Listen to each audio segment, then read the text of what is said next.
Hello दोस्तों, आप लोग कैसे हैं।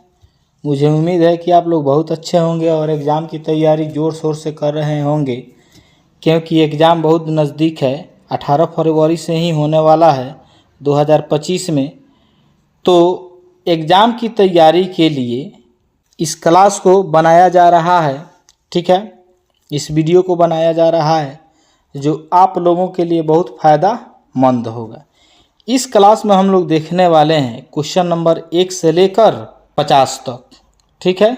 1 से लेकर 50 तक इस क्लास में हम लोग क्वेश्चन को देखेंगे और इसमें जानेंगे कि सही आंसर क्या होगा और कैसे उसका सही आंसर होगा, ठीक है। यानी कि इसमें सॉल्यूशन के साथ में आंसर को लाएंगे, ठीक है। तो द बेस्ट कॉन्सेप्ट में आप लोगों का बहुत बहुत स्वागत है। चलिए क्वेश्चन नंबर 1 है यहाँ पे कि निम्नलिखित में कौन परिमेय संख्या है, ठीक है ना। तो देखिए 7 है, अब प्लस √7 है, मतलब √7 और √7, तो √7 का वर्गमूल नहीं होता है, तो दोनों √7 का वर्गमूल नहीं होगा। तो देखिए जिसका वर्गमूल निकलेगा वही परिमेय संख्या होगा, जिसका वर्गमूल नहीं निकलेगा वह परिमेय संख्या नहीं होगा। तो इन दोनों में से किसी का वर्गमूल निकलने वाला है नहीं, तो यह आंसर आपका नहीं होगा, ठीक है। उसके बाद में बी पर देखते हैं क्वेश्चन ऑप्शन नंबर बी। तो बी में 25 का तो वर्गमूल होगा लेकिन 3 का नहीं होगा, तो 3 का नहीं होगा, इसके लिए इसके चलते यह भी ऑप्शन नहीं होगा। सी में देखते हैं, एक तो बाहर है, ठीक है, एक ऊपर है, बाहर है, रूट के बाहर है, लेकिन 4 रूट के अंदर है। अब देखिए 4 का वर्गमूल होता है, कितना होता है, तो 2 होता है, तो ऊपर आ गया 1 और नीचे आ गया 2, तो 1/2 कौन संख्या है, इसको बोलते हैं परिमेय संख्या। तो इसका सही ऑप्शन क्या होगा, तो इसका सही ऑप्शन होगा सी। डी भी नहीं होगा, क्यों नहीं होगा, क्योंकि डी में √9 का वर्गमूल 3 होता है लेकिन √3 का वर्गमूल नहीं होता है, तो इसके चलते यह भी ऑप्शन गलत है। तो इसका सही ऑप्शन कौन होगा, तो इसका सही ऑप्शन होगा सी, ठीक है। 1 नंबर समझ में आ गया। क्वेश्चन नंबर 2 के तरफ चलते हैं। क्वेश्चन नंबर 2 में दिया है कि m यदि एक पूर्णांक संख्या है तो प्रत्येक विषम पूर्णांक का रूप क्या होता है, ठीक है। तो देखिए विषम पूर्णांक के लिए एक रूप होता है 2m अब +1 होता है, ठीक है ना। तो इसमें देखते हैं कि 2m + 1 कहीं पे है कि नहीं, तो यहाँ पे है, ठीक है ना। तो यही इसका सही ऑप्शन होगा, क्योंकि इसमें m का वैल्यू कुछ भी रखेंगे तो विषम संख्या ही आएगा। अब देखिए एक क्यों नहीं होगा, m का वैल्यू यदि 1 रखेंगे 1, तो बगल में +1 है, तो 1 1 2 हो जाएगा, ठीक है ना। तो ये तो सम संख्या हो गया, लेकिन हमको क्या चाहिए, विषम संख्या चाहिए, तो यह तो नहीं होगा। उसके बाद में देखिए m में यह सिर्फ m है, तो m में सम रखिएगा तो सम संख्या आएगा, विषम रखिएगा तो विषम संख्या आएगा। अर्थात m का वैल्यू 1 रखते हैं तो 1 आएगा, 2 रखते हैं तो 2 आएगा, तो सम भी विषम भी आ रहा है और सम भी आ रहा है, ठीक है। तो यह तो नहीं होगा। उसके बाद में ऑप्शन नंबर सी में देखिए, ऑप्शन नंबर सी में है 2m, क्या है, 2m है, तो 2m सम संख्या के रूप का संख्या है, ठीक है ना, रूप है यह। इसमें सम रखिएगा तभी भी समय आएगा, विषम रखिएगा तभी भी विषम आएगा। जैसे रख के देखते हैं, 2 है तो 2m का वैल्यू 1 रखते हैं तो कितना आ जाएगा, 2 आ जाएगा, आएगा ना। और यदि यहाँ पे 2 है, m का वैल्यू 2 रखेंगे तो 2 2 जा 4 हो जाएगा। तो देखिए दोनों शर्त में क्या आया, सम संख्या ही आया, विषम रखे तभी भी सम आया, सम रखे तभी भी सम आया, अर्थात यह जो है सम संख्या के रूप का है, ठीक है ना। तो यही अपना ऑप्शन सही होगा। बात समझ में आ गया। अब चलते हैं क्वेश्चन नंबर 3 के तरफ। बोल रहा है कि निम्नलिखित में किसका दशमलव प्रसार शांत है। तो देखिए शांत होने का एक रूल होता है, क्या होता है बच्चों, शांत होने के लिए एक रूल होता है 2 के पावर m × 5 के पावर n होता है। कहने का मतलब है कि संख्या का जो हर होगा वह 2 और 5 के रूप में होगा, ठीक है ना। अच्छा एक और बात देखिए, इसके रूप में होगा या सिर्फ 2 2 के रूप में होगा, ठीक है, चाहे सिर्फ 2 होगा या 5 के रूप में होगा या 5 5 के रूप में होगा, बस 3 रूप में चाहिए। 2 5 के रूप में चाहिए या सिर्फ 2 के रूप में चाहिए या सिर्फ 5 के रूप में चाहिए हर। तो अब देखते हैं कि किसका है। तो इसमें तो होगा नहीं, 13 7 91, 13 और 7 होगा, तो इसमें तो ना 2 आया ना 5 आया, ठीक है ना। उसके बाद में 23 है तो 23 भी नहीं होगा। 80 है, 80 इसको देखते हैं। तो 16 5 80 हो गया, 16 5 80। तो 16 में कितना 2 है, तो 2 है कितना, 4 को 2 है, अब 5 आ गया, ठीक है ना, 5 1 हो गया। तो देखिए 2 और 5 आ गया ना, तो जब 2 और 5 आ गया तो यहीं क्या होगा, शांत होगा, ठीक है। यह भी नहीं होगा, 9 5 45 होगा, तो 5 तो आ रहा है लेकिन 9 आ रहा है, तो 9 का गुणनखंड कीजिएगा तो 3 3 होगा, तो यह भी नहीं होगा। तो इसका सही आंसर कौन होगा, सी होगा, ठीक है। अब देखते हैं क्वेश्चन नंबर 4 को। क्वेश्चन नंबर 4 में देखिए क्या है, 0.8 और 7 पे रेकरिंग है। तो देखिए इसका बनाने का तरीका क्या होता है। सबसे पहले यह जो पॉइंट है, यह पॉइंट है, इस पॉइंट को हम लोग भेजेंगे 7 के पास में, क्योंकि 7 पर ही रेकरिंग है। तो जब तक यह पॉइंट 7 के पास रेकरिंग के पास नहीं आएगा तब तक नहीं बनेगा। तो देखिए रेकरिंग के पास भेजने के लिए 10 से गुना करेंगे, 10 से गुना करेंगे ना। अब इसमें देखिए करना क्या है, 10 से गुना करेंगे, इस गुना को लिखेंगे नीचे। अब 9 कहाँ से आ गया, इसको देखते हैं। तो देखिए एक अंक पे रेकरिंग है तो एगो 9 लिख देंगे। कितना अंक को छर पाए, कितना अंक को छर पाएंगे कि यह दशमलव यहाँ पे आ जाएगा, तो एक अंक को छर पाएंगे, बस यहाँ पे आ जाएगा। तो एक अंक को छर पाने के लिए एगो 0 रखते हैं। दो गो अंक यदि छर पाते तो दो गो 0 रखते, ठीक है ना। अब क्या करेंगे, ये जो 87 है, 87 रेकरिंग को भूल जाइए, 87 है, 87 लिख दिए। माइनस करेंगे कितना, ये जो 8 है ना जिस पे रेकरिंग नहीं है उसी को घटा देंगे, बस आ जाएगा। तो ये घटाइए तो कितना होगा, 87 में से 8 जाएगा तो कितना होगा, 79 होगा। तो 79 दो जगह है, एक यहाँ पे है एक यहाँ पे है, लेकिन नीचे क्या होना चाहिए, 90 होना चाहिए। तो इसमें 90 है, तो इसका सही ऑप्शन क्या होगा, सी होगा। बात समझ में आ गया। चलिए क्वेश्चन नंबर 5 को देखते हैं। क्वेश्चन नंबर 5 में दे दिया है 540 बराबर 2 के पावर x गुना 3 के पावर y गुना 5 के पावर z दे दिया है। तो इसमें बताना है कि x plus y minus z का वैल्यू कितना होगा। तो सबसे पहले इसमें x y और z का वैल्यू पता रहेगा तभी ना इसका x plus y minus z का वैल्यू निकलेगा। तो चलिए निकालते हैं, बहुत मज़ेदार क्वेश्चन है। तो सबसे पहले क्या करेंगे, 540 है, इसका गुणनखंड करेंगे, अभाज्य गुणनखंड करेंगे तो हो जाएगा। चलिए देखते हैं, 2 से लगेगा तो 27 दूना 54 होता है, ठीक है। उसके बाद में फिर 2 से लगेगा तो 2 35 हो जाएगा, ठीक है। अब 2 से तो लगेगा नहीं, अब 3 से लगेगा, 3 से लगेगा, 3 चौके 12 और 3 पचे 15। अब फिर 3 से लगेगा, 15 तियाँ 45, ठीक है। उसके बाद में फिर कितना से लगेगा, फिर 15 में 3 से ही लगेगा, ठीक है। ऐसे 15 में 3 से ही लगेगा 5, ठीक है। तो देखते हैं कितना आया। तो 2 के पावर कितना आ गया, 2 आ गया, यहाँ पे है ना।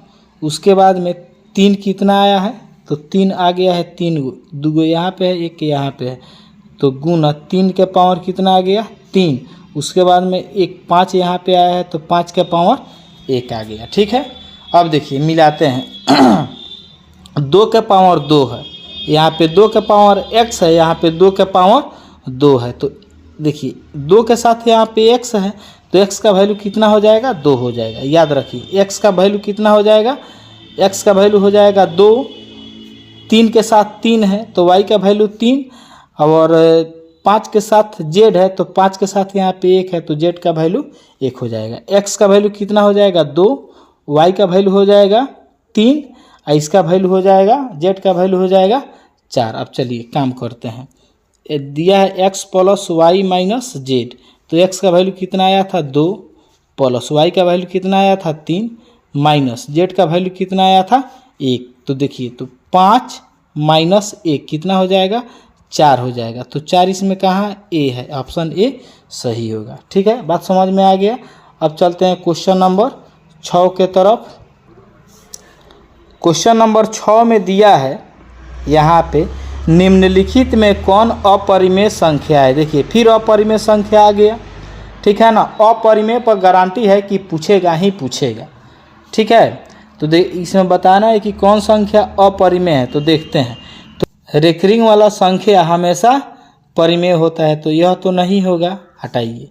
इसमें अपरिमेय बताना है। ठीक है, अब देखिए यहाँ पे √13 है या फिर √13 है, तो √13 में √13 से गुना कीजिएगा तो सिर्फ 13 होगा, यानी कि ये भी नहीं होगा। ठीक है, अब देखिए 41 है, 441 है, तो 441 का वर्गमूल होता है 21 होता है, ये भी नहीं होगा। यही होने वाला है, क्योंकि 100 तो ठीक है, नीचे है, रूट में नहीं है, लेकिन 10 का वर्गमूल तो नहीं होता है। तो जिसका वर्गमूल नहीं होता है ना, वही होता है अपरिमेय संख्या। तो यह क्या होगा, अपरिमेय संख्या होगा। तो 6 का आंसर कौन सही है, तो डी सही है। चलिए आगे देखते हैं।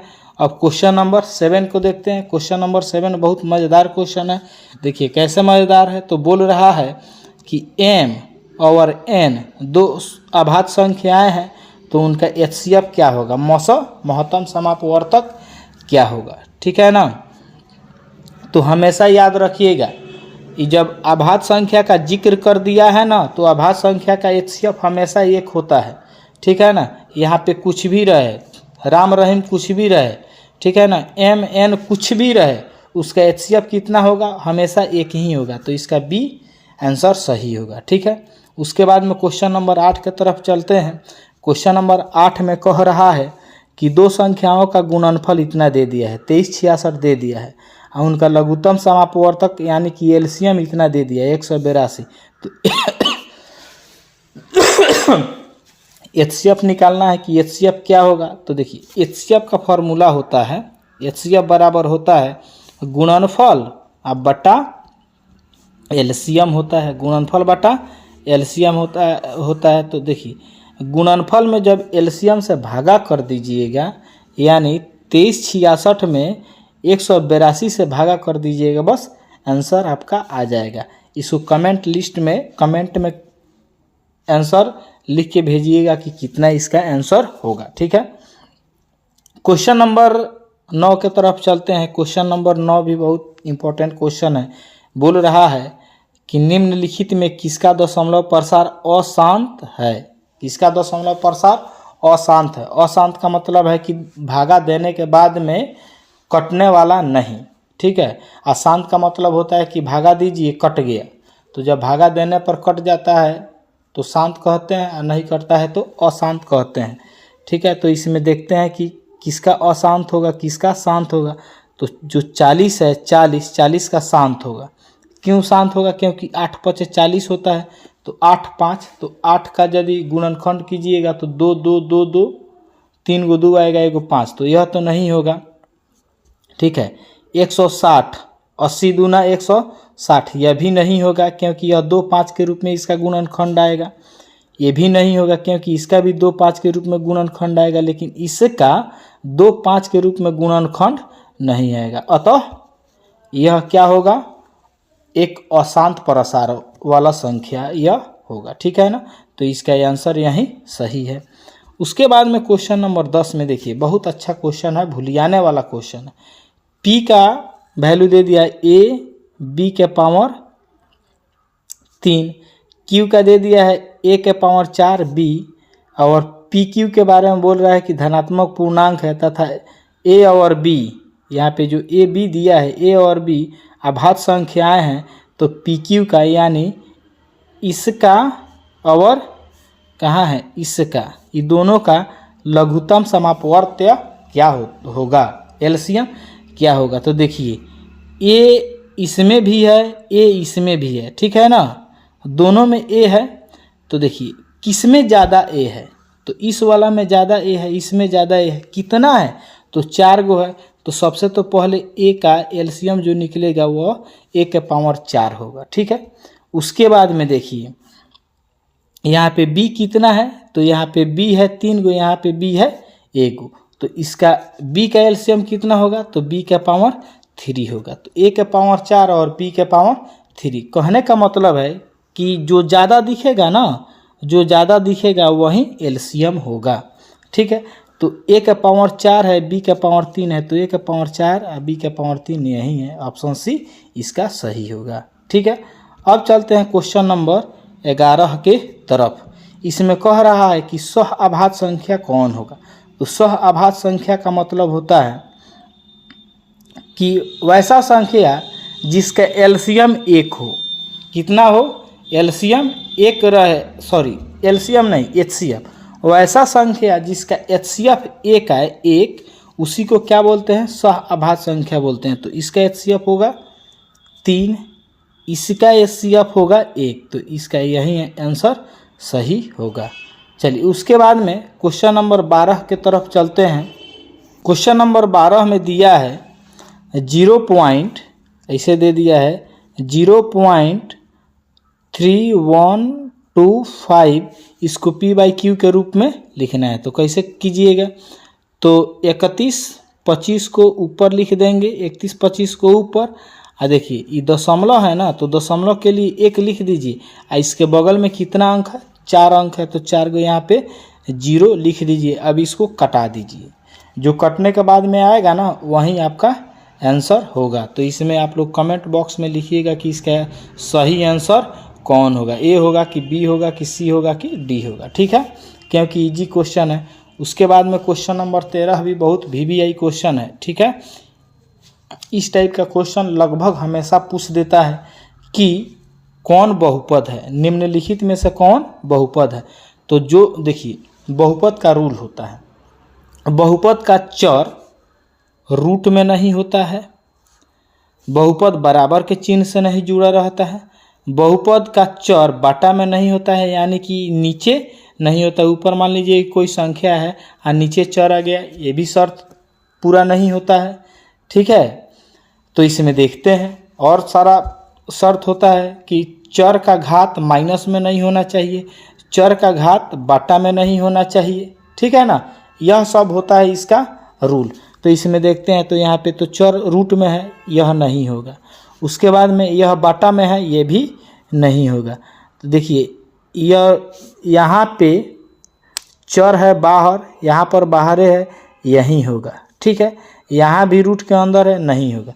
तो इसका ऑप्शन कौन सही होगा, तो इसका ऑप्शन सी सही होगा। ठीक है ना, बाकी संख्या जो अचर पद है वह बाटा में रहे चाहे कहीं रहे, उससे मतलब नहीं है, चर से मतलब है, चर रूट में नहीं होना चाहिए। ठीक है, उसके बाद में चलते हैं क्वेश्चन नंबर 14 के तरफ। तो देखिए 14 के तरफ जाने के लिए इसमें कुछ काम करना होगा। कह रहा है कि x प्लस 3 के पावर 2 है, होल पावर 2 है, और एक्स क्यूब माइनस 8 है, इसका घात क्या है। तो देखिए ये दोनों में क्या कीजिएगा, गुना कर दीजिएगा। सबसे तो पहले इस वाला पार्ट को a प्लस बी के होल स्क्वायर पर तोड़ना है, तोड़ दीजिएगा। उसके बाद में जो आएगा ना 3 टर्म में आएगा, यह कितने टर्म में आएगा, 3 टर्म में आएगा। अब उसमें इससे गुना कर दीजिएगा, और गुना करने के बाद में जो सबसे ज़्यादा घात आएगा वही घात होगा बहुपद का। ठीक है, तो इसको भी आप लोग कमेंट बॉक्स में लिखिएगा कि कितना होगा। चलिए उसके बाद में है क्वेश्चन नंबर 15। क्वेश्चन नंबर 15 में दे दिया है 2x² - 6 के शून्यक हैं, 2x² - 6 के शून्यक हैं। तो चलिए शून्यक निकाल देते हैं, कैसे निकलेगा।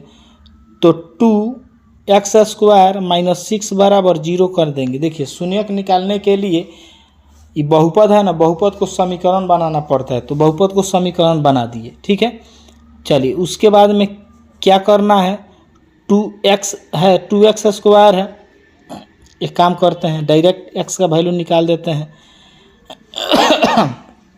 x का वैल्यू निकलेगा तो देखिए ये माइनस में है तो प्लस में हो जाएगा, ये गुना में है तो भागा में हो जाएगा, स्क्वायर हटेगा तो यहाँ पे रूट चढ़ेगा। 3-4 को काम एक के बार हम कर दिए। इसका क्या होगा, प्लस माइनस के साथ में रूट चढ़ता है। ठीक है ना, इसका होगा 3, यानी कि 3। तो +-3 इसमें कहाँ है देखते हैं, प्लस रूट के अंदर, ठीक है ना, क्योंकि रूट से 3 तो बाहर निकलेगा नहीं, तो +√3 है, -√3 कहाँ पे है, कहाँ पे है, यहाँ पे है, ए है। ऑप्शन कौन सही है, ए सही है, ठीक है। तो इतना बात आप लोगों को समझ में आ गया। अब क्वेश्चन चलते हैं क्वेश्चन नंबर 16 के तरफ। देखिए ये भी इजी है, आप लोग आराम से बना सकते हैं, क्योंकि जहाँ जहाँ पे देखिए यहाँ पे p के साथ x है, लेकिन p के साथ 2 का वैल्यू निकालना है, तो x हटाइए यहाँ से और 2 को लाइए, x हटा के 2 ला दीजिए, काम आपका हो जाएगा। अब जहाँ जहाँ इसमें x है ना, वहाँ पे 2 रख दीजिएगा और जो वैल्यू आएगा उस पर टिक मार दीजिएगा, आपका काम फाइनल हो जाएगा, ठीक है। उसके बाद में क्वेश्चन नंबर 17 के तरफ चलते हैं।